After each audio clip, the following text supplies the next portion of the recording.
Ya, kita lanjutkan dialog saing ke Pak Edi. Jadi bagaimana Pak Edi setelah mendengar suara-suara dari Bu Margini, dari Teh Rida, pasti juga banyak dan sering juga mendengar suara-suara semacam ini? Ya, tentu saja kalau dari pemerintah untuk saat ini yang pertama kita prihatin ya, kita ikut kita merasakan dampak yang dirasakan oleh Teh Rida dan siapa tadi ya? Boyolali Rida Pak dan Bu Margini. Bu Margini. Bu Margini ya, Bu Margini ya. Ini termasuk yang sangat terdampak ya. Itu yang pertama. Nah, yang kedua, saya ingin kita melihatnya ini bukan sebagai dampak PPKM.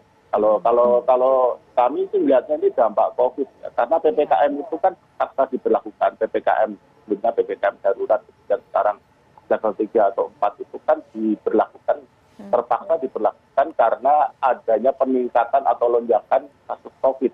Jadi kalau kita katakanlah mau gampangnya ya tidak diberlakukan PPKM, situasinya malah lebih kacau. Jadi ini kita lihatnya sebagai dampak COVID dan PPKM yang sekarang dirasakan itu ya sebagai kebijakan yang terpaksa harus diambil.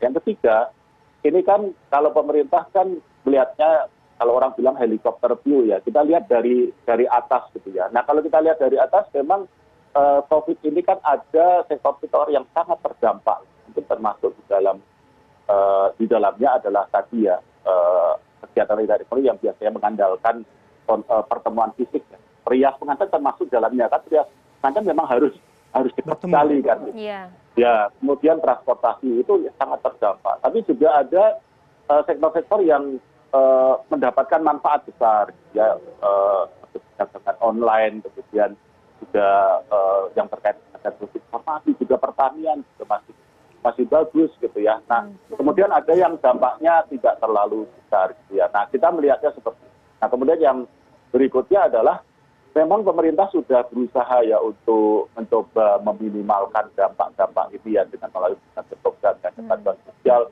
bantuan untuk usaha mikro, bantuan untuk pedagang kaki lima, untuk sektor informal dan sebagainya. Tapi kita menyadari bahwa ini tidak sempurna. Oleh karena itu juga sebenarnya program-program ini kan bukan hanya dari pemerintah pusat, tapi juga dari pemerintah daerah gitu ya. Nah, sebenarnya kalau yang paling dekat dengan kelompok sasaran itu adalah pemerintah daerah. Maka sebenarnya kalau dari pemerintah pusat, kita tidak bermaksud menyalahkan pemerintah daerah, tetapi kita memang bisanya begini. Jadi kita menyadari bahwa program-program yang dari pusat itu pasti ada yang terlewat. Nah, yang terlewat ini sebenarnya kita harapkan disisir oleh pemerintah daerah.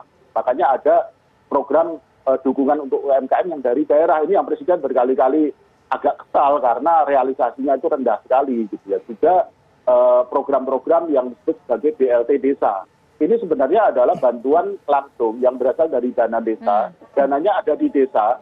Ini juga realisasinya juga lambat sekali gitu ya. Nah, ini mungkin perlu kerjasama semua pihak ya untuk karena kalau dari pelaku usaha langsung ke pusat itu ya kita bukan menolak ya, tapi itu akan sangat jauh ya jaraknya gitu ya. Program-program di pusat itu biasanya data penerimanya sudah ada gitu ya. Kemudian ada yang merupakan pendaftaran dan sebagainya. Sehingga kalau sudah tidak masuk di situ, sebenarnya harapan kita itu di-cover oleh Pemda. Gitu. Oke, nah, Pak. jadi seperti itu. Ya, Pak Edi gini, kalau dari penjelasan Pak Edi kan sudah banyak ya program-program baik pusat maupun daerah itu kan butuh koordinasi. Tapi kalau kita lihat kasusnya kayak Bu Margini saja, Bu Margini kan sudah pasti terdampak gitu, udah nggak dapat pendapatan gitu.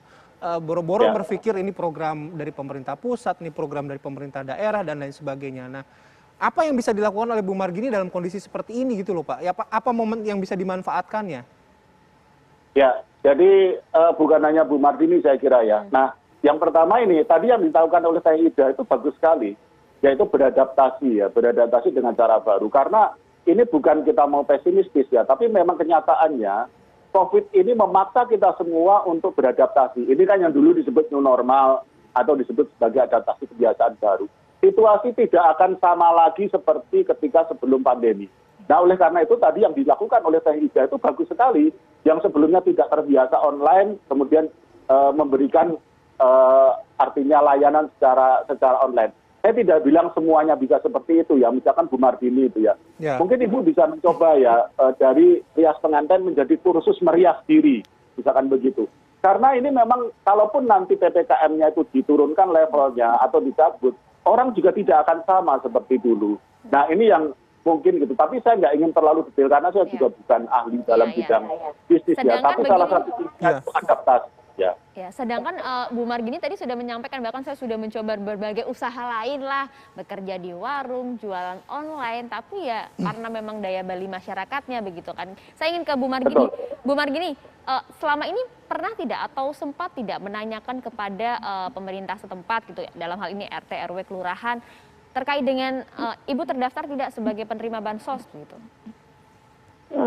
Sudah, tapi bilangnya semua dari pusat. Ya, jadi kita kalau mau bilang ke RT, ke RW itu sudah, karena saya juga kena dampak. Tapi mereka bilangnya semua bantuan itu berasal dari pusat gitu. Tapi nama Ibu masuk di sana? Nggak tahu, saya juga nggak tahu karena saya dapat bantuan itu cuma sekali aja waktu itu, sembako di awal-awal COVID itu tahun 2019. Sampai sekarang juga belum dapat. Nah, Ibu sempat nanya nggak mungkin ke Pak RT, Pak RW, lurah, camat gitu. Nah, bukan hanya bansos tapi ini, Ibu kan bekerja di bidang seni gitu ya. Ada bantuan modal nggak? Atau mungkin ada skenario-skenario lain untuk memberikan bantuan modal kerja biar tetap produktif gitu, Bu? Waktu itu saya juga pernah dikasih saran ikut program UMKM itu. Nah, itu yang dapat yang saya tidak ada pinjaman di bank. Padahal saya kan ada pinjaman di bank gitu. Okay. Nah, statusnya pinjaman di bank ini sekarang gimana, Bu?